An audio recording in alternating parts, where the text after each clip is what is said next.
Sim. Se houver sessão, há uma possibilidade de ter sessão na segunda e terça, se poderia, de repente, ter reunião na segunda, convocação para segunda, não sei. Não, mas terça-feira tem prazo. Tem prazo. Deputado Aliel, Vossa Excelência, está com a palavra. Deputada Érica, agora no início da leitura já tem à disposição fisicamente o relatório para Vossa Excelência e para os deputados que tiverem interesse para a leitura. Bom, quero agradecer então ao presidente e ao acordo aqui estabelecido. Bom, inicio meu voto reconhecendo... Autorizado, presidente? Posso? Inicio meu voto reconhecendo que vivenciamos graus alarmantes de insegurança, violência e impunidade no Brasil. Também é de se reconhecer que episódios de desrespeitos aos direitos humanos, seja no sistema carcerário brasileiro, seja no sistema socioeducativo, são uma realidade.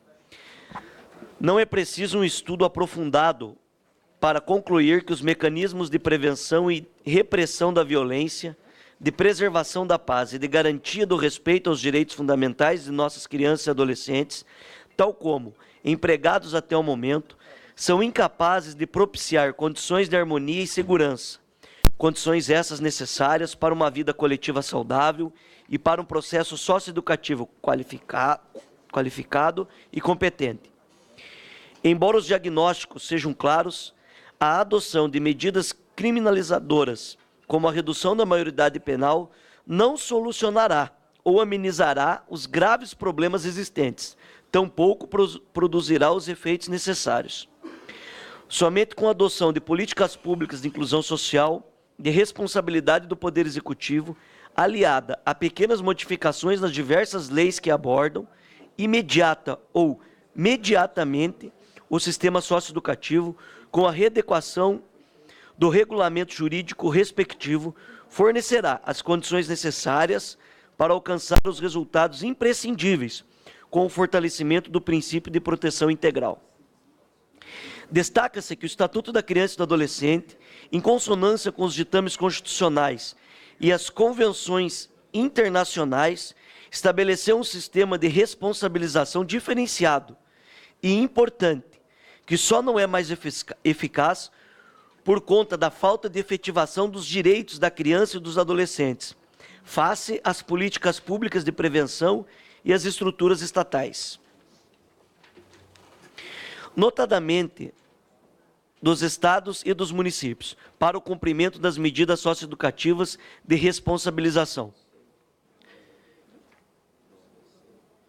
O sistema do Estatuto da Criança e do Adolescente responsabiliza adolescentes pela prática de atos infracionais a partir dos 12 anos, com possibilidade, inclusive, de privação total através da internação ou parcial, semi-liberdade da liberdade. Além do mais, vários benefícios que se aplicam ao adulto aprisionado não se têm se estendido ao adolescente. Observa-se que no direito da infância e da juventude, não raro, apesar do ordenamento jurídico existente, ainda assistimos no dizer de Ana Paula Mota Costa, abre aspas, a tradicional informalidade, como são tratados seus direitos conquistados no ordenamento jurídico e a prática da violação da legalidade.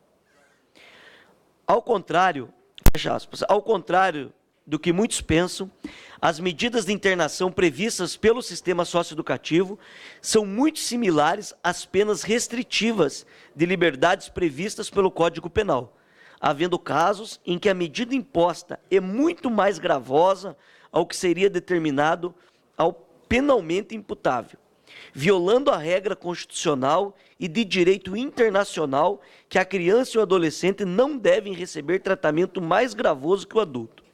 Se não bastasse, conforme constatei nas inúmeras visitas técnicas realizadas por esta comissão, os estabelecimentos de internação são muito similares aos estabelecimentos penais, havendo casos como no Rio de Janeiro, nos quais os pertencentes ao socioeducativo são mais precários do que o sistema carcerário.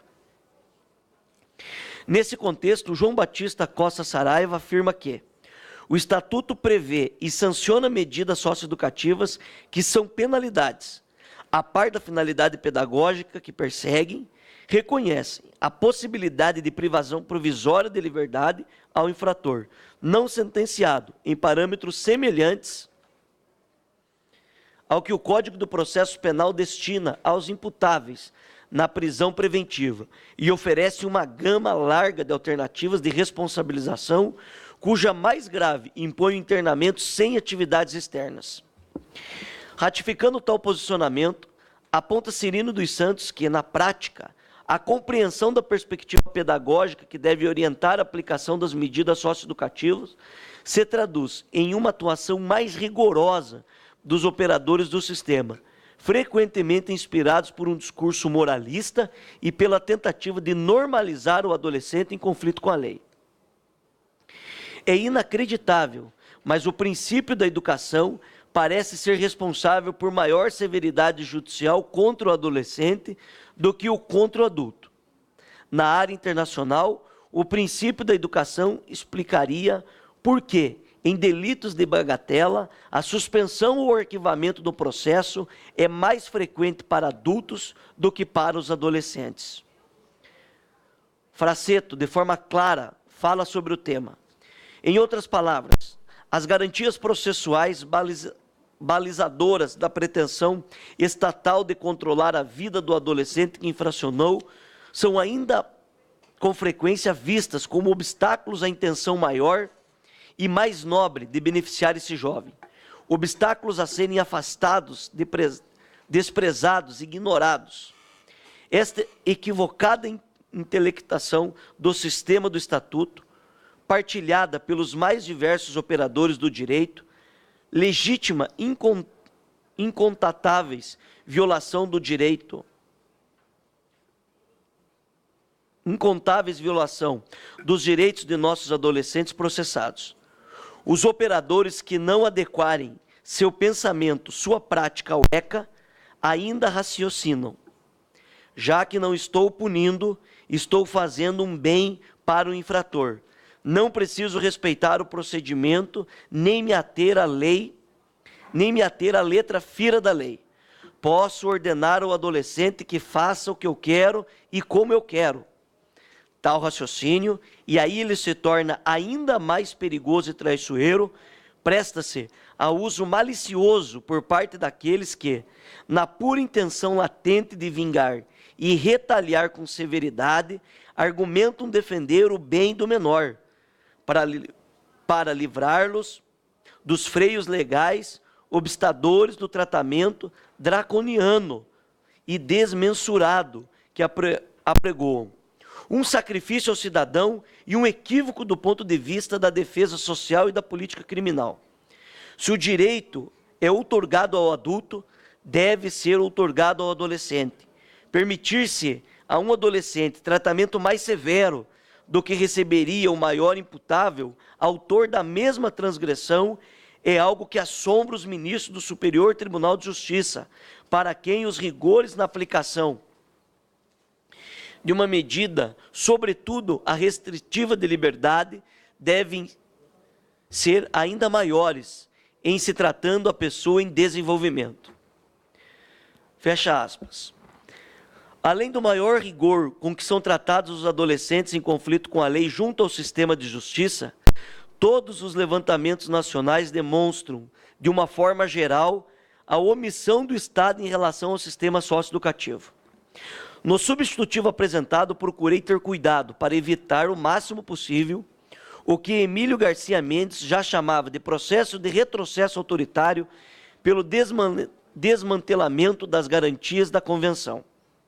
Mas, se a evitar um retrocesso maior nas conquistas civilizatórias e humanitárias, na crítica de Mário Radimidoff, que seria a alteração constitucional reduzindo o marco etário para imputabilidade penal, essa comissão especial assumiu a responsabilidade de desenvolver um trabalho sério e responsável, com o objetivo de encontrar uma alternativa que impeça mais um grave retrocesso aos direitos fundamentais que estão sob ataque sistemático pela classe dirigente do nosso país. Dessa forma, antes de entrar na análise pormenorizada da matéria, é necessário ressaltar que a proposta que serviu como espinha dorsal do substitutivo apresentado foi o projeto de lei número 2517 de 2015, de autoria do senador José Serra. Quero agradecer também aos meus colegas parlamentares que contribuíram para esse relatório, especialmente ao nosso presidente da comissão, deputado Pompeu de Matos, que participou ativa e incansavelmente na elaboração desse documento. Aos deputados que nos proporcionaram levar a discussão a vários estados do nosso país, destaco aqui as reuniões que tivemos no Rio de Janeiro, com a colaboração do deputado Hugo Leal, onde pudemos debater por mais de uma oportunidade esse relatório no Ministério Público do Estado do Rio de Janeiro e na Ordem dos Advogados do Brasil, e conhecer de perto, no DEGASE, a realidade dos adolescentes em conflito com a lei. Quero agradecer também ao deputado subtenente Gonzaga, com quem tivemos uma produtiva reunião pública na Universidade Federal de Minas Gerais, no Rio Grande do Sul, onde estivemos com o nosso presidente Pompeu também numa audiência profícua na Câmara Municipal. Outro estado onde pude debater de forma muito ampla esse tema foi o Mato Grosso, na cidade de Cuiabá, a convite de juízes de todo o país ligados à área da juventude no evento da FONAJUVE. O Paraná também contribuiu com a discussão, através dos municípios de Ponta Grossa e Londrina, onde, em ambos os casos, reunimos na OAB com representantes da Vara da Infância e da Juventude, Promotoria Pública, Defensores Públicos e Conselhos Tutelares. Agradecer também ao presidente da Casa, Rodrigo Maia, que desde o primeiro momento mostrou-se sensibilizado com a importância dessa discussão. Além disso, agradecer aos membros do Ministério Público desses estados, das varas da infância e da juventude, dos conselhos tutelares, defensorias públicas, entre outras entidades que discutiram com a gente esse relatório em vários municípios brasileiros, 11 meses de trabalho. Também faço inclusão agora no projeto, um agradecimento especial à equipe técnica, através da Andréia, que liderou nessa comissão, as reuniões, as dificuldades que nós tivemos e a dedicação que teve para que pudéssemos avançar na aprovação dos inúmeros requerimentos e propostas e audiências nessa comissão. Incluo também um agradecimento muito especial ao nosso consultor legislativo, Daniel Petersen, que muitas vezes deixou sua família, que nos acompanhou nessas audiências em outros estados, que passou dias e dias mudando o teor do texto desse relatório para que pudéssemos chegar aqui com uma proposta viável e responsável a todos vocês. Então, um agradecimento especial à nossa comissão em nome da Andréia e também ao Daniel Petersen. Também faço um agradecimento à minha equipe de gabinete, todos que participaram dessa discussão, ao doutor Igor, que não se encontra mais junto a nós no gabinete, mas que contribuiu muito na parte jurídica, ao Jair, que contribuiu muito na elaboração do texto também, na parte gramatical e também no contato com a imprensa e com as demais autoridades de todo o país. Nesse espírito, passamos a análise do projeto de lei 7.197 de 2002 e de seus apensados, apresentando a justificativa das principais alterações incorporadas pelo substitutivo apresentado. 2.1. Do agravante no caso de concurso de pessoas envolverem menores de 18 anos. O Código Penal, em seu artigo 62, prevê circunstâncias agravantes no concurso de pessoas relacionadas às hipóteses de coautoria, de participação de autoria mediata, porque as contribuições individuais em fatos puníveis coletivos são diferenciadas, quer no nível do tipo de injusto, quer no nível de culpabilidade, e, consequentemente, a sentença criminal deve distribuir a responsabilidade penal conforme a extensão e o significado das contribuições individuais subjetivas e objetivas para o fato comum. Nesse contexto, o artigo 62, inciso 3º, prevê causa de aumento de pena para quem instiga ou determina a cometer o crime alguém sujeito à sua autoridade ou não punível, em virtude de condição ou qualidade pessoal. Considerando que a ação de instigar significa incitar, estimular ou induzir, E a ação de determinar significa causar ou ordenar a realização de fato punível por pessoa submetida à autoridade de quem instiga ou determina, ou por pessoa impunível por condição ou qualidade pessoal, concordamos com as propostas que incluem nessa hipótese também o aumento de pena para quem instiga, envolve ou determina a cometer o crime o menor de 18 anos de idade, o adolescente menor de 18 anos de idade, considerando a condição da criança e do adolescente enquanto indivíduo em formação. Segundo ponto 2. Da causa de aumento de pena da associação criminosa, da organização criminosa e do tráfico de drogas, quando houver participação de criança ou adolescente. Mostram-se corretas as sugestões propostas de adoção de uma política criminal mais rígida para os crimes de associação criminosa, artigo 288 do Código Penal, de organização criminosa, lei número 12.850, de 2 de agosto de 2013, quando envolver a participação de criança ou adolescente, e para os previstos no artigo 33 a 37 da Lei de Drogas, lei número 11.343, de 23 de agosto de 2006, quando envolver ou visar a atingir criança ou adolescente. À vista disso, sugere-se, primeiro, no artigo 288 do Código Penal, que trata do crime de associação criminosa, a previsão de aumento de pena até o dobro, se houver a participação de criança. 2. Na lei número 12.850, de 2 de agosto de 2013, lei de organizações criminosas, a revogação do inciso 1º do parágrafo 4º e a inclusão do parágrafo 8º, com o objetivo de possibilitar o aumento de pena até o dobro, quando houver a participação de criança ou adolescente. E 3. Na lei número 11.343, de 23 de agosto de 2006, Lei de Drogas, a modificação do parágrafo único do artigo 40, para incluir na causa de aumento de pena de até o dobro, se o fato delituoso envolver ou visar a atingir criança ou adolescente. Segundo, ponto 3, do prazo máximo de medidas socioeducativas de internação de 10 anos. Reconhecendo a necessidade de alteração do tempo máximo de internação para situações específicas, ou seja, para aqueles atos infracionais cujo resultado é a morte, entendemos ser razoável a extensão do prazo máximo de internação para até 10 anos, de forma escalonada, tendo como parâmetro a idade do adolescente à época do ato infracional.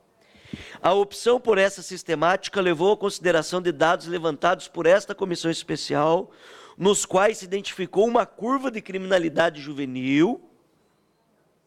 Foi constatado que, até os 14 anos, o cometimento desses atos infracionais é relativamente baixa, tendo uma subida acentuada dos 14 aos 18 anos. A curva do cometimento desses atos infracionais se estabiliza dos 18 aos 23 ou 24 anos, sofrendo decréscimo significativo a partir dos 24 anos. Outro fator decisório importante foi de que os dados indicaram que a maioria dos adolescentes cometeu o primeiro ato infracional entre os 15 e 17 anos. Nós estamos falando em 47,5%. Nesse cenário, nos diz de Paulo Afonso Garrido de Paula, a ideia é a de responsabilidade progressiva, concepção de que o adolescente está em constantes movimentos ascendentes, maturando-se ou construindo sua identidade social. A cada ano de vida, adquire maior compreensão da realidade, tendo a capacidade de desenvolver valores positivos, como a empatia e o autocontrole. Dessa forma, seja por justiça ou por reconhecimento de sua progressão individual, cresce também sua responsabilidade perante a família e a comunidade, nada mais fazendo a tese do que reconhecer essas circunstâncias. Sempre me pareceu injusto a previsão das mesmas consequências a um adolescente de 12 anos e a outro de 17, ainda que coautores do mesmo ato infracional. Penso que, evidente a diversidade, a existência de distintas maturidades, a presença de diferentes concepções, motivações e de mecanismos internos de soluções de conflitos, de modo que a resposta estatal ao ato infracional também necessariamente deve ser diferente, respeitando-se em cada um a condição da pessoa em desenvolvimento.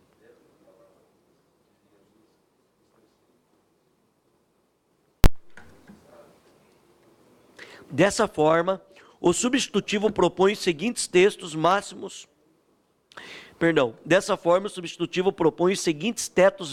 de internação. 1. Entre 12 anos completos e 14 anos incompletos, 13 anos. Entre 14 anos completos e 15 anos incompletos, 5 anos. Entre 16 anos completos e 17 anos incompletos, 7 anos. E entre 17 anos completos e 18 anos incompletos, 10 anos. Ressalta-se que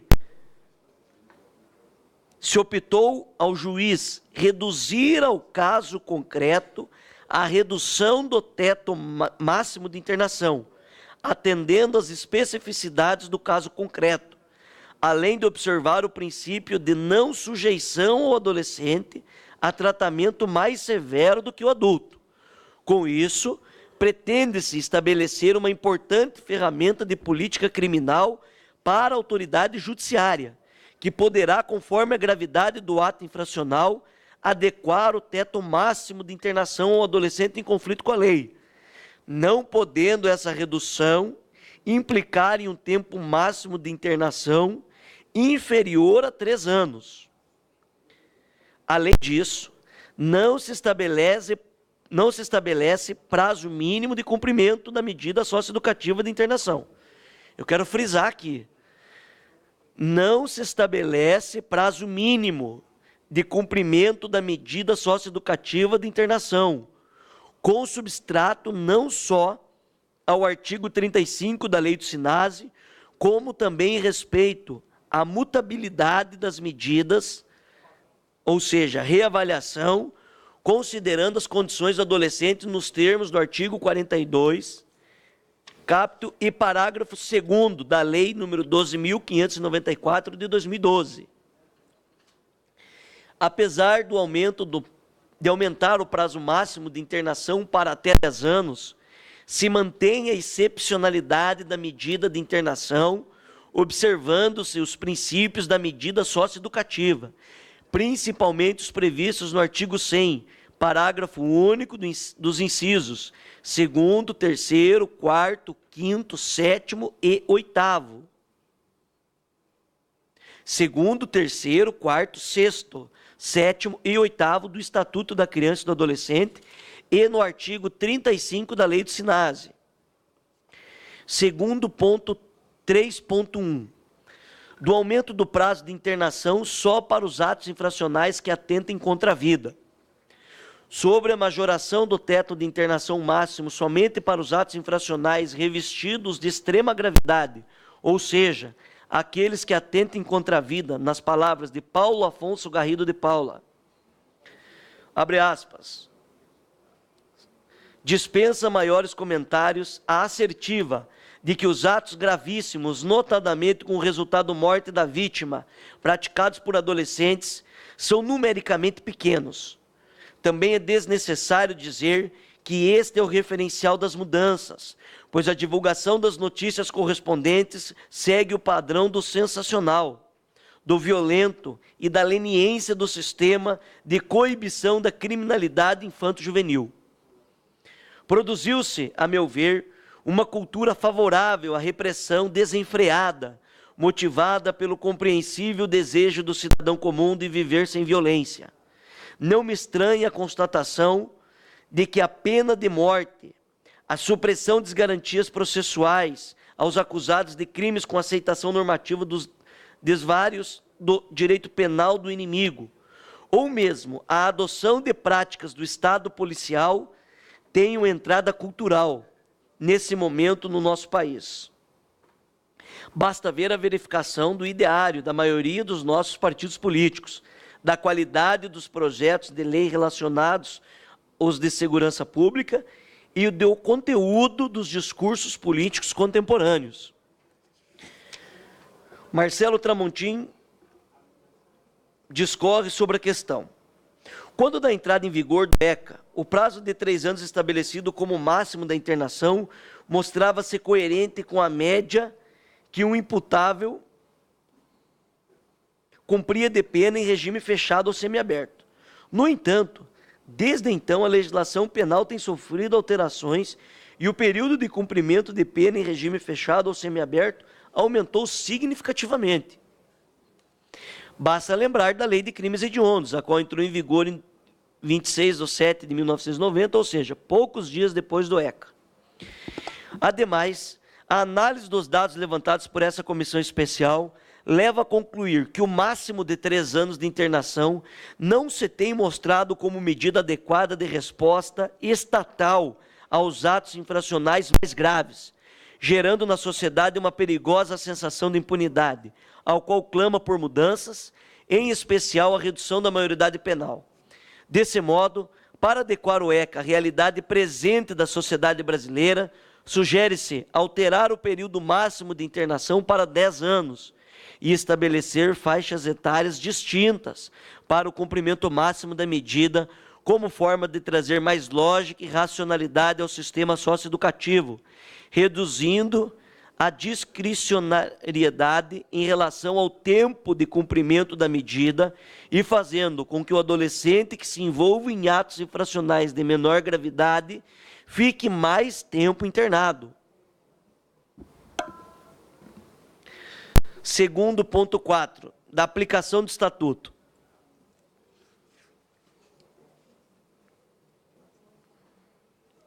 A nova redação do artigo 227 da Constituição Federal dispõe que é dever da família, da sociedade e do Estado assegurar à criança e ao adolescente e ao jovem, com absoluta prioridade, o direito à vida, à saúde, à alimentação, à educação, ao lazer, à profissionalização, à cultura, à dignidade, ao respeito, à liberdade e à convivência familiar e comunitária, além de colocá-los a salvo de toda a forma de negligência, discriminação, exploração, violência, crueldade e opressão.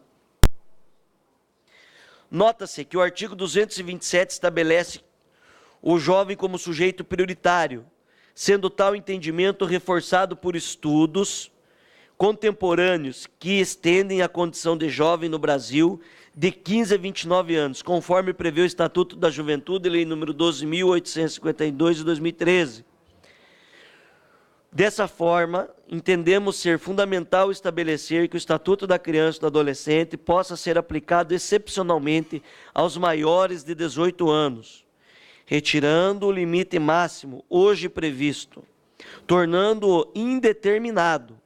Com isso, pretende-se se adequar o texto do Estatuto à nova redação do artigo 227 da Constituição Federal, que inclui o jovem como sujeito de prioridade absoluta. Segundo ponto 5, da internação provisória.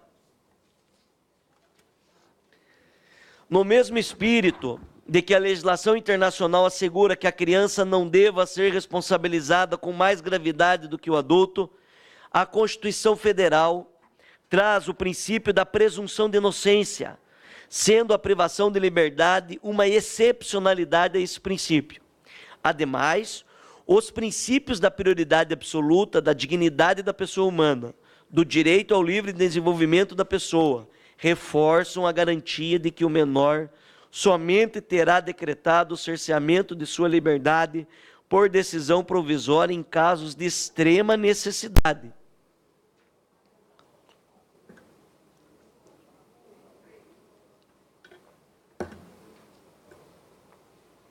Nesse contexto, se faz necessário alterar a redação do artigo 108, adotando um texto em que os referidos princípios sejam garantidos, na medida em que exigem, para a decretação da internação provisória, 2 requisitos que já são aplicados aos presos adultos, ou seja, análise da materialidade e autoria e possibilidade de aplicar medidas cautelares diversas da segregação. 2.6. Das medidas cautelares pessoais diversas da medida socioeducativa da internação. A Lei nº 12.403 de 2011 trouxe para o sistema adulto uma gama de medidas cautelares pessoais diferentes da prisão para assegurar a ordem processual, reforçando a excepcionalidade da prisão. Sabe-se que tal alteração foi trazida em função de que no sistema adulto a segregação antecipada estava virando uma regra e não a exceção. Da mesma forma, constata-se que no sistema socioeducativo a decretação provisória do cerceamento da liberdade tem sido a regra. Além disso, muitos juízes, e não raro o Ministério Público, aplicam condições que o adolescente deve cumprir para se manter em liberdade. Por isso, a inclusão das medidas cautelares, com especificação de suas condições, tem o propósito de diminuir a discricionariedade, além de possibilitar a ampla defesa. Dessa forma, o texto legal sugerido reforça a necessidade de fundamentação das decisões com medida garantidora de direitos.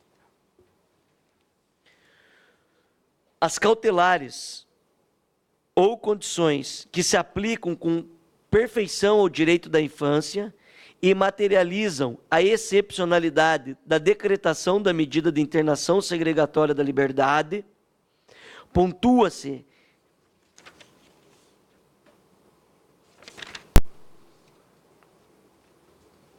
que se manteve o cuidado para que não haja utilização indiscriminada das medidas cautelares por meio do estabelecimento de critérios que devem ser observados. Isto é, as medidas cautelares não podem ser aplicadas em todos os atos infracionais, haja vista que representa uma limitação de liberdade. Com isso, possibilita-se a ampla defesa e limita-se a discricionariedade da autoridade judiciária.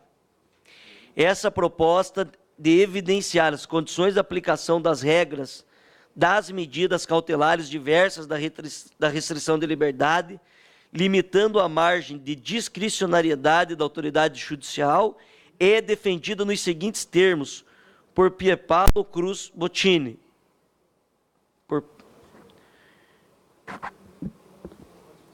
Importa destacar apenas que a consolidação de uma cultura substituição das prisões processuais não depende apenas da mudança do texto legal. As alterações legislativas são importantes, representam um marco fundamental, mas sobre elas se faz necessária a reformulação de velhos valores e do comodismo das tradições cristalizadas.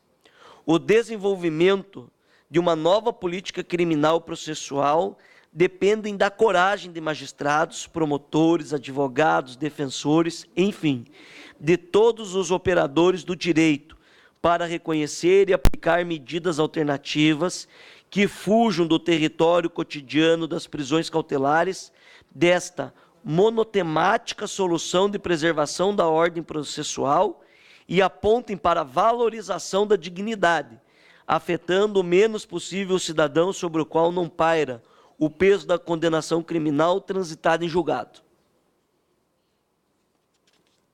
À vista disso, sugere-se a inclusão do recolhimento domiciliar e outras cautelares distintas da internação.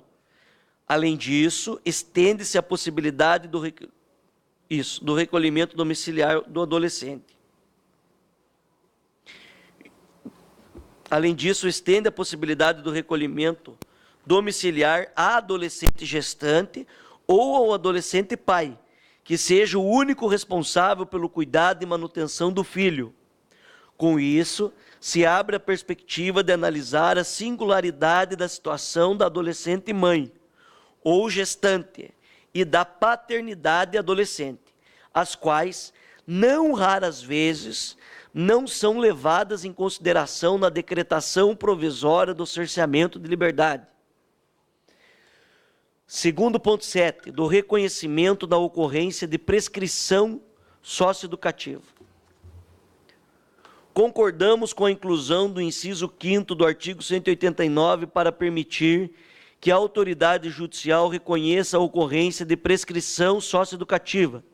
Salienta-se que essa inovação cumpre o princípio da legalidade nos termos do artigo 5º da Constituição Federal, do artigo 35 primeiro da Lei do SINASE e da súmula 338 do STJ. Eis que, para o preso adulto, se aplica o instituído. Outro sim, não se verifica qualquer polêmica, eis que o decurso de prazo, não raro, torna desnecessária a aplicação da medida.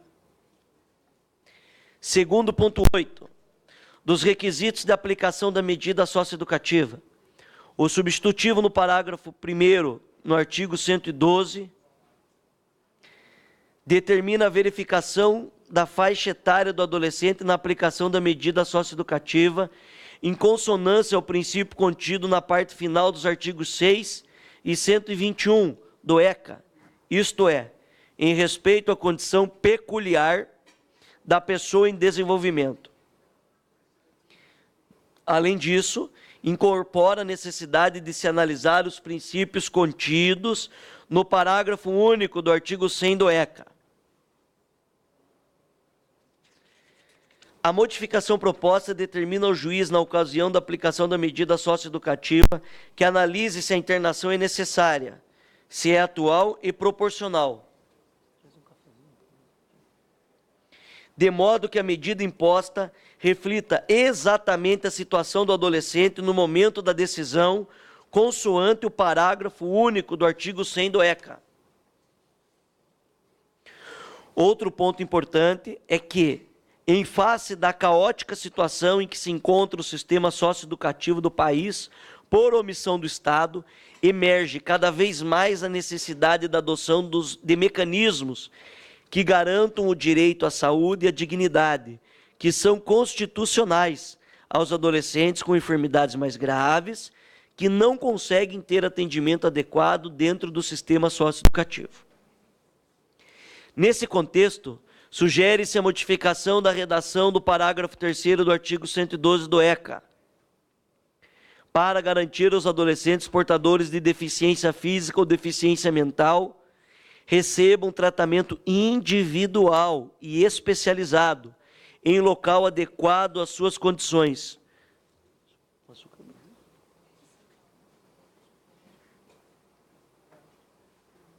Podendo a autoridade judiciária determinar que seja o tratamento realizado na rede privada, às expensas do poder público, em caso de falta de oferta ou oferta insuficiente de tratamento pela rede pública. Lembrando que a necessidade de atendimento adequado se encontra também na Convenção dos Direitos das Crianças.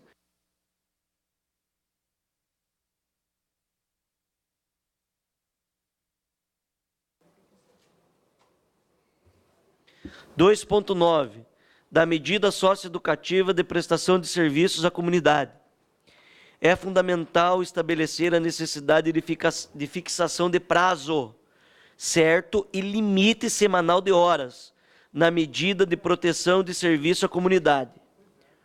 Com isso, pretende-se por fim a abusos no prazo e no tempo de aplicação da medida, proporcionando ainda ampla defesa.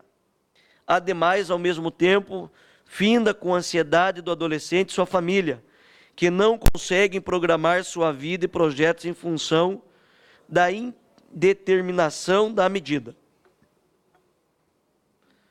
Segundo ponto 10.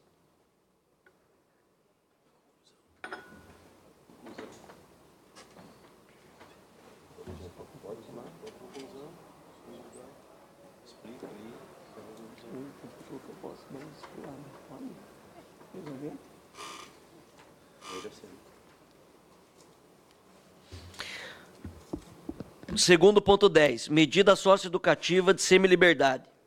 Concordamos com as proposições legislativas que sugerem transformar em obrigatório a prática da atividade externa na semiliberdade e não uma mera possibilidade ou escolha da unidade. O cerceamento de liberdade é relativo em tal medida, pois sua natureza é proporcionar o contato do adolescente com o meio social e sua família, de forma organizada e inclusiva. As atividades externas, desde a frequência à escola, a possibilidade de trabalho e o contato com a família, ajudam a construir um projeto de inclusão do adolescente na sociedade. Reforça ainda a ideia de que é uma medida independente e autônoma, e não uma mera forma de transição para o meio aberto, como comumente é utilizada. Segundo ponto 11, da inclusão da garantia da defesa técnica em todas as fases de procedimento da apuração do ato infracional. Somos favoráveis à alteração do inciso 3º do artigo 111 do ECA para incluir no rol das garantias processuais a defesa técnica por defensor público ou advogado em todas as fases do procedimento de apuração do ato infracional. Com isso, pretende-se reforçar as garantias constitucionais de ampla defesa e do devido processo penal, as quais não podem ser subtraídas ao adolescente acusado de ato infracional. Haja vista que da sentença podem decorrer graves restrições a direitos individuais básicos, incluída a privação de liberdade.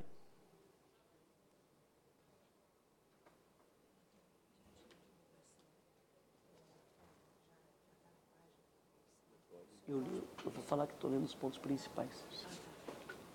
Tem algumas que é importante, são as principais. É visto que nós temos a divulgação do relatório já na página oficial nossa da comissão e a disponibilização para os deputados que têm interesse fisicamente da proposta, eu estou lendo aqui os pontos que nós consideramos assim os essenciais e principais que ferem das alterações. Não que os demais não sejam importantes, mas estão contemplados nessa divulgação e até ter uma facilidade maior para a pesquisa daqueles que se interessem por pontos específicos.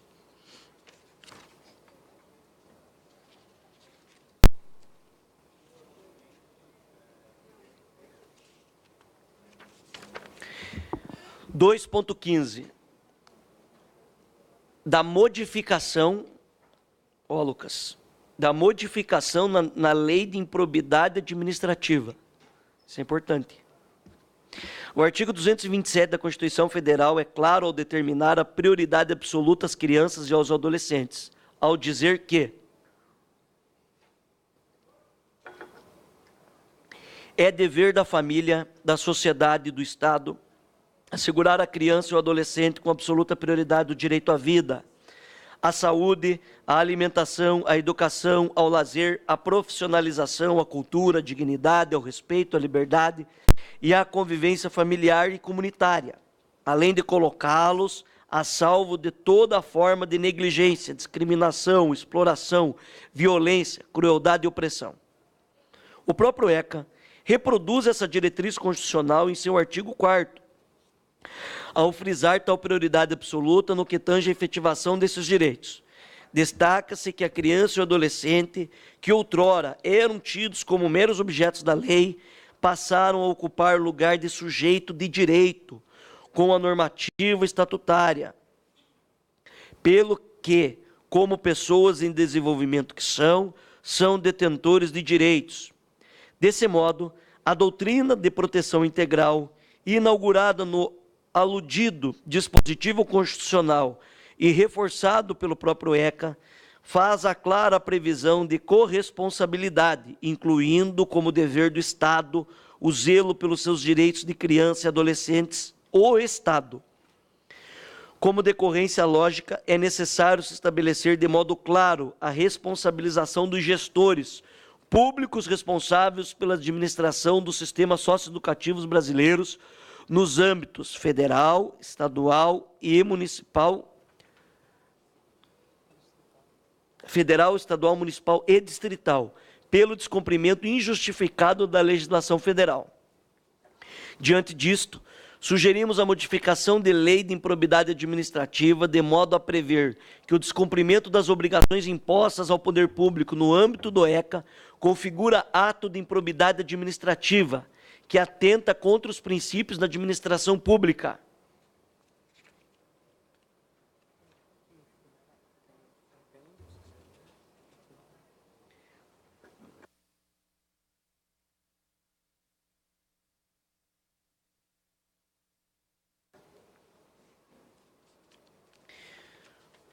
Segundo ponto 17, da transferência de recursos do FUNPEM para o SINASE. Apesar do artigo 123 do ECA prever que a internação deverá ser cumprida em entidade exclusiva para adolescentes, em local distinto daquele destinado ao abrigo, obedecida rigorosa separação por critérios de idade, compleição física e gravidade da infração, constatou-se nas visitas técnicas que há o descumprimento sistemático dessa determinação. Uma das justificativas para a não separação dos internos, nos termos do artigo 123, é a falta de recursos para a manutenção e ampliação das infraestruturas dos estabelecimentos de internação, fazendo com que não seja possível a abertura de novas vagas, enquanto a população de internos cresce.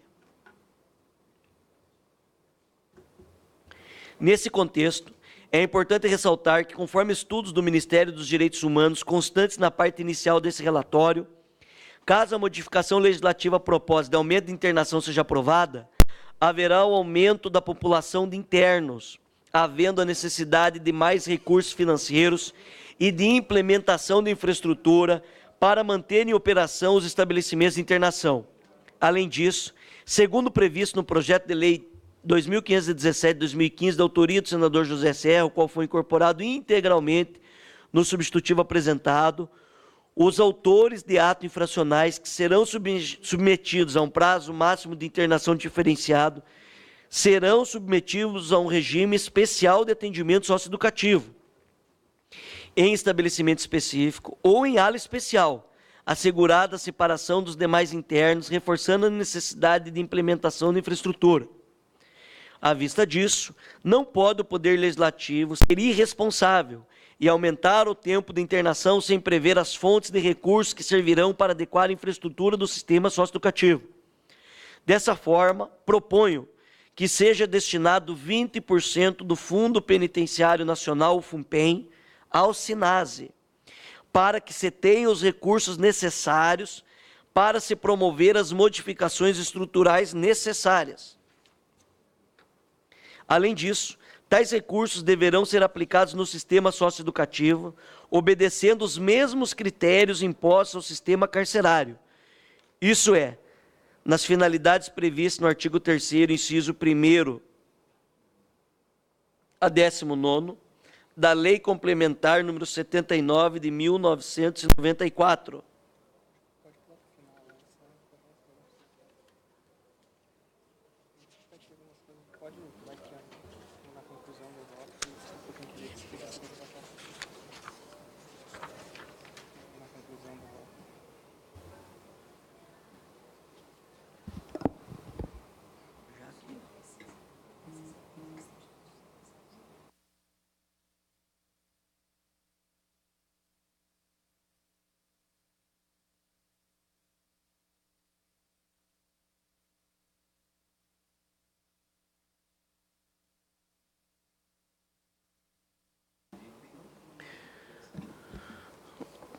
Conclusão do voto. Diante do exposto, voto pela constitucionalidade, juridicidade e boa técnica legislativa dos projetos de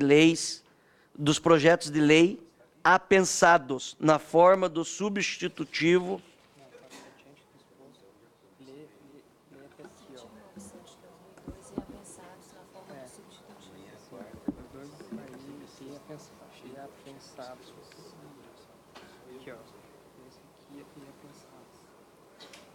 aqui, né?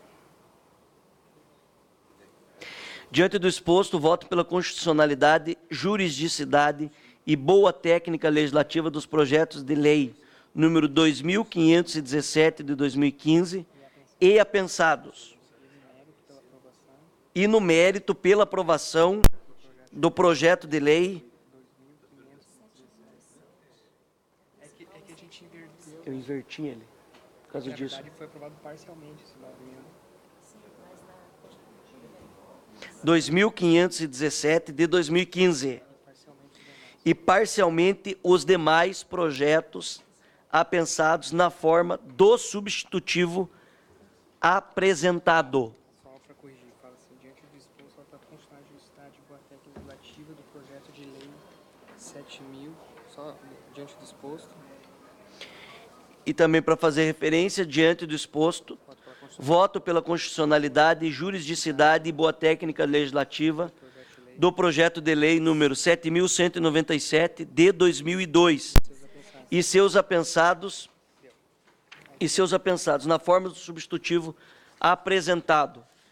Esse é o meu voto, senhor presidente. Obrigado, deputado Aliel. Quero parabenizar Vossa Excelência e a toda a equipe